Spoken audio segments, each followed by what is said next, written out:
স্বাগতম। আজকের ভিডিওতে আমি ওএনজিসি শেয়ারের ফান্ডামেন্টাল বিশ্লেষণ করব।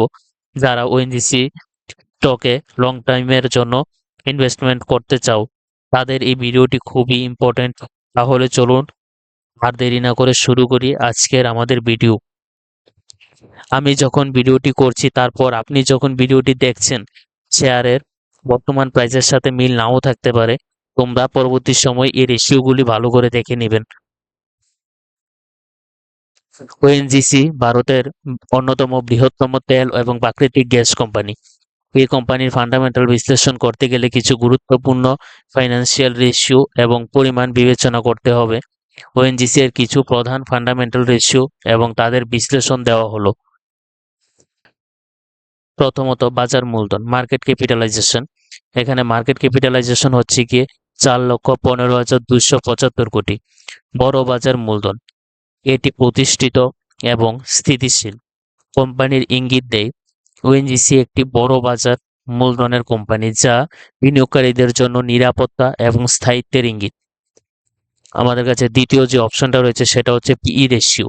পিই ratio price to earning ratio. আমাদের প্রাইস টু আর্নিং রেশিও হচ্ছে 8.26। পিই রেশিও হলো বাজারের মূল্য বনাম প্রতি শেয়ারের আয়।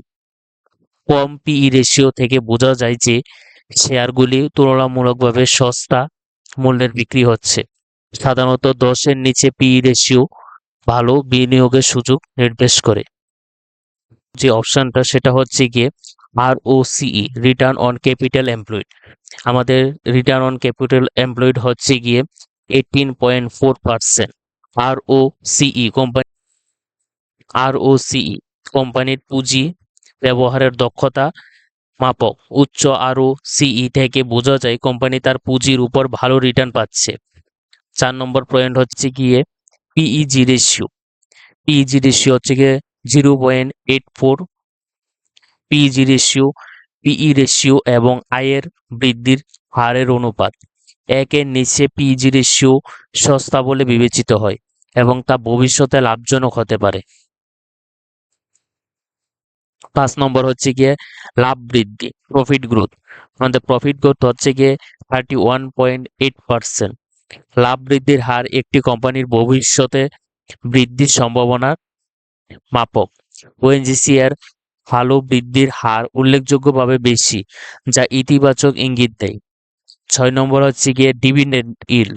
ডিভিডেন্ড ইল্ড হচ্ছে গিয়ে 3.41%। ডিভিডেন্ড ইল্ড হলো প্রতি শেয়ারে আয়ের শতকরা শতাংশ। ওএনজিসি একটি ভালো ডিভিডেন্ড প্রদানকারী কোম্পানি, যা বিনিয়োগকারীদের জন্য অতিরিক্ত আয়ের সুযোগ দেয়। 7 নম্বর হচ্ছে গিয়ে প্রফিট আফটার ট্যাক্স, 50,269 কোটি। ট্যাক্স পরবর্তী মোট লাভ কোম্পানির অর্থনৈতিক স্থিতিশীলতার ইঙ্গিত দেয়। ওএনজিসি এর প্রফিট আফটার ট্যাক্স উল্লেখযোগ্যভাবে বেশি। 8 নম্বর পয়েন্ট হচ্ছে debt to equity ratio 0.45। Debt to equity ratio কোম্পানির ঋণ বনাম ইকুইটির অনুপাত। কম ডেট টু ইকুইটি রেশিও থেকে বোঝা যায় কোম্পানির ঋণ সঠিকভাবে পরিচালিত হচ্ছে এবং তা খুব বেশি নয়। 9 নম্বর হচ্ছে গিয়ে ইন্ডাস্ট্রি পিই। ইন্ডাস্ট্রি পিই হচ্ছে 21.8। ইন্ডাস্ট্রি পিই রেশিও থেকে বোঝা যায় যে ইন্ডাস্ট্রি অন্যতম কোম্পানির তুলনায় ওএনজিসি তুলনামূলকভাবে কম মূল্যবান। এটি একটি বিনিয়োগের সুযোগ নির্দেশ করতে পারে। 10 নম্বর হচ্ছে গিয়ে কারেন্ট রেশিও 0.88। কারেন্ট রেশিও হচ্ছে কোম্পানির অল্প মেয়াদী দেনা পরিশোধের ক্ষমতা মাপক। 1-এর নিচে কারেন্ট রেশিও থেকে বোঝা যায় যে কোম্পানির অল্প মেয়াদী দেনা পরিশোধের ক্ষমতা কিছুটা কম হতে পারে। প্রস্তাবনা, ওএনজিসি এর বেশ কিছু পজিটিভ ফাইন্যান্সিয়াল রেশিও রয়েছে যা এটি বিনিয়োগের জন্য আকর্ষণীয় করে তোলে। বিশেষত কম পি রেশিও, উচ্চ লাভ বৃদ্ধি এবং ভালো ডিভিডেন্ড ইল্ড। এটি একটি লাভজনক বিনিয়োগ হতে পারে, তবে অল্প মেয়াদী দেনা পরিশোধের ক্ষমতা কিছুটা কম হওয়ার কারণে বিনিয়োগের আগে আরও বিশ্লেষণ করা উচিত। আপনার বিনিয়োগের লক্ষ্য এবং ঝুঁকি গ্রহণের ক্ষমতা বিবেচনা করে ওএনজিসিতে বিনিয়োগ করা যেতে পারে। আশা করি এই ভিডিওটি আপনাদের ওএনজিসির ফান্ডামেন্টাল সম্পর্কে কিছুটা ধারণা দিতে পেরেছি।